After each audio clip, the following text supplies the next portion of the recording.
Oke, teman-teman, balik lagi di channel Mandre Official 10. Jadi, seperti yang aku bilang kemarin, bahwa kali ini aku akan bahas tentang sampai mana Manchester United dapat melangkah di Liga Champions musim 2023-2024. Jadi, buat teman-teman, kita santai, kita chill, kita bahas satu persatu. Pertama-tama kita mulai dari babak grup dulu. Jadi di babak grup Manchester United, by the way, video ini dibuat setelah 2 hari hasil drawingnya keluar. Jadi ini kan drawingnya tanggal 31 Agustus dan aku buat video ini 2 September. Jadi sudah 2 hari. Jadi Manchester United itu berada di grup A, segrup dengan Bayern Munchen, terus Copenhagen dan Galatasaray. Dan juga Manchester United akan melakoni laga pertama mereka di Liga Champions itu pada tanggal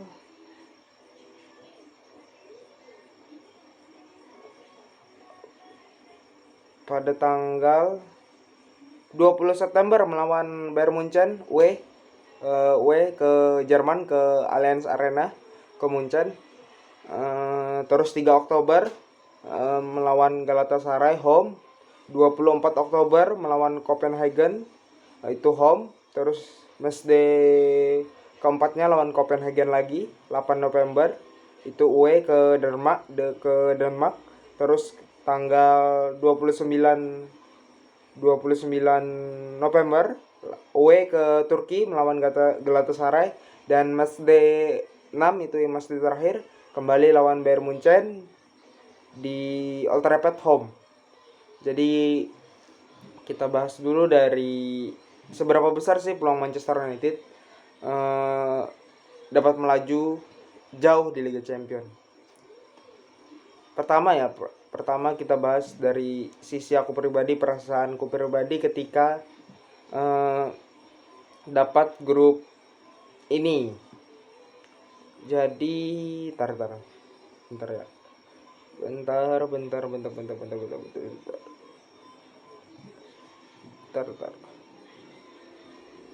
Jadi ini jujur dari hati yang paling dalam, dan juga jujur ya, tanpa bias pendukung Manchester United. Jujur ini berat, sangat berat buat Manchester United, karena kita tahu dengan beberapa 3 pertandingan awal di musim ini kurang meyakinkan Manchester United.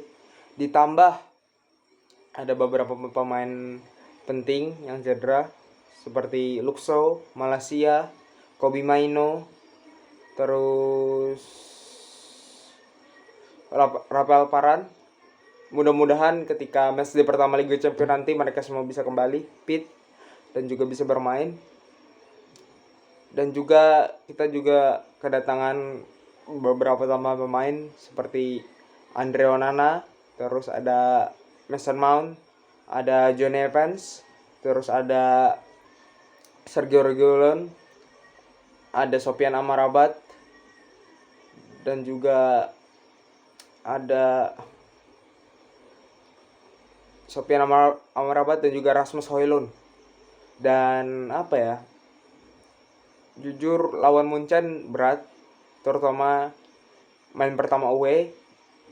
Mudah-mudahan ketika kita menghadapi Munchen, Manchester United dalam keadaan yang lebih baik lah. Maksudnya lebih, performnya udah naik secara permainan, mental juga. Dan juga dengan kedatangan beberapa pemain baru, mudah-mudahan cepat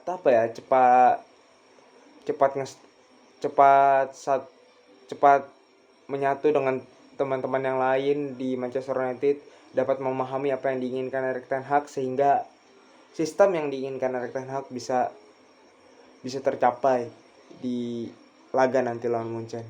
Dan juga dengan squad yang ada, menurutku akan kuprediksi Manchester United lolos dari fase grup ini di grup A, tapi dengan dengan terlihat ya, dengan kerja keras, dan juga pasti ada di mana nanti 1-2 pertandingan kita kembali akan dibuat deg-degan oleh Manchester United.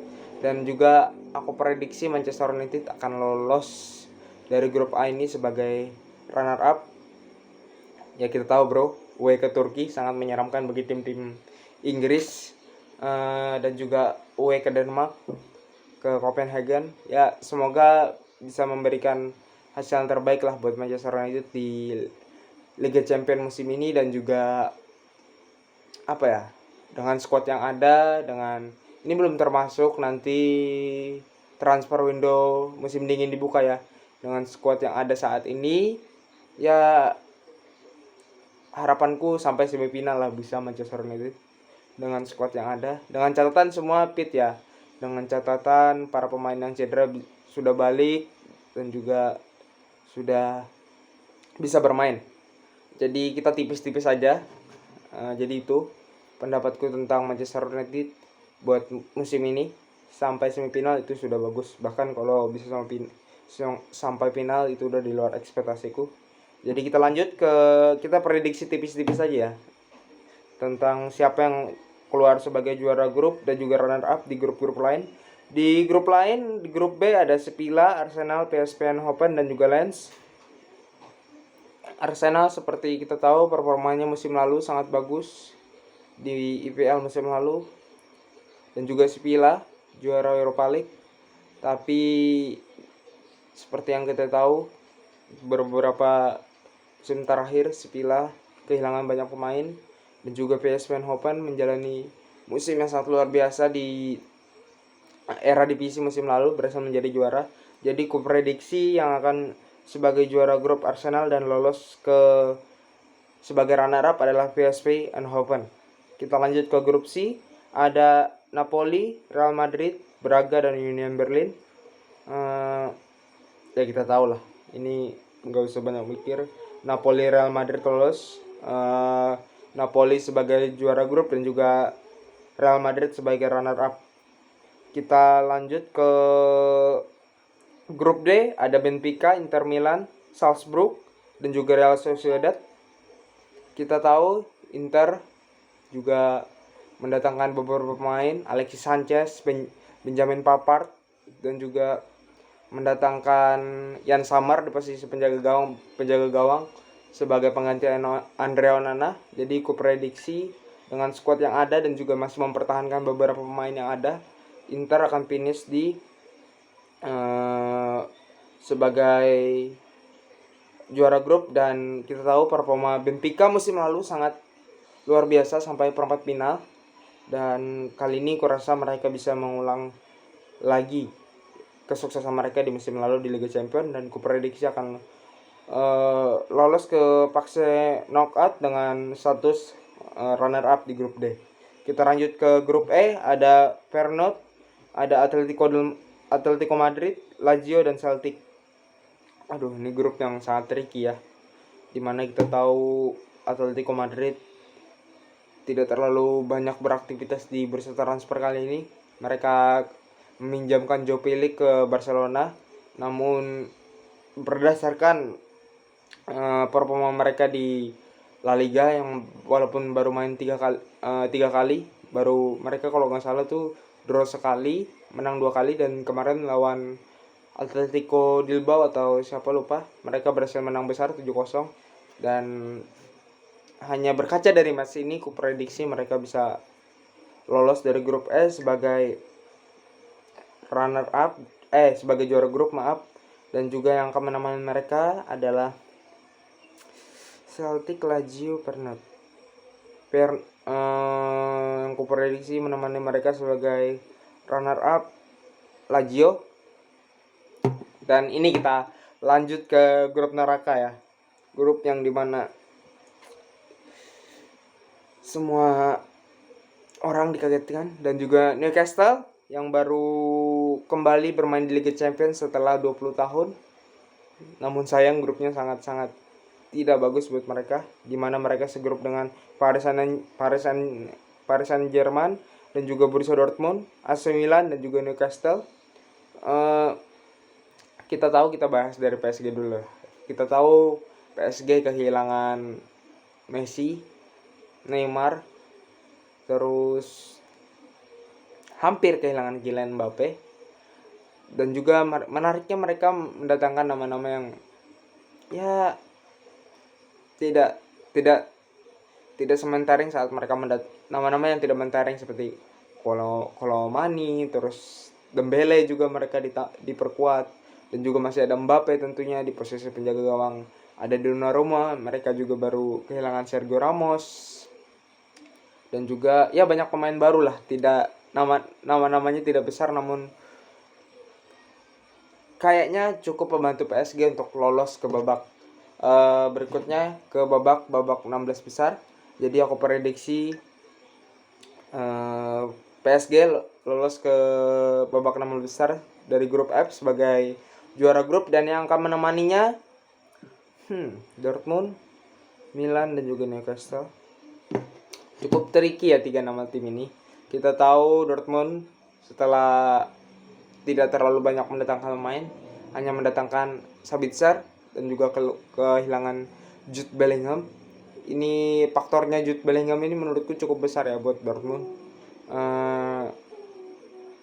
Ya buktinya mereka 2 match awal Bundesliga keteteran. Hanya 3 match awal hanya menang 1 kali, terus seri 2 kali kalau nggak salah. Milan mendatangkan beberapa banyak pemain. Newcastle kita tahu mendatangkan Sandro Tonali, dan itu menurutku salah satu faktor buat Milan yang cukup besar kehilangan Sandro Tonali, di mana peran dia begitu penting musim lalu buat AC Milan, sehingga akhirnya mampu memastikan 1 tiket buat AC Milan main di Liga Champions buat musim ini. Maaf buat Borussia Dortmund, tapi kali ini ku prediksi Dortmund tidak lolos ke babak penyisian grup ke babak 16 besar, dan yang akan menemani PSG adalah Newcastle United, karena faktor mereka tidak kehilangan banyak pemain, bahkan hampir tidak ada. Justru memang mereka memperkuat squad mereka dengan mendatangkan Luis Hall dan juga Sandro Tonali. Kurasa dengan squad mereka yang tidak banyak berubah mungkin bisa melangkah jauh di UCL musim ini, di Liga Champions musim ini.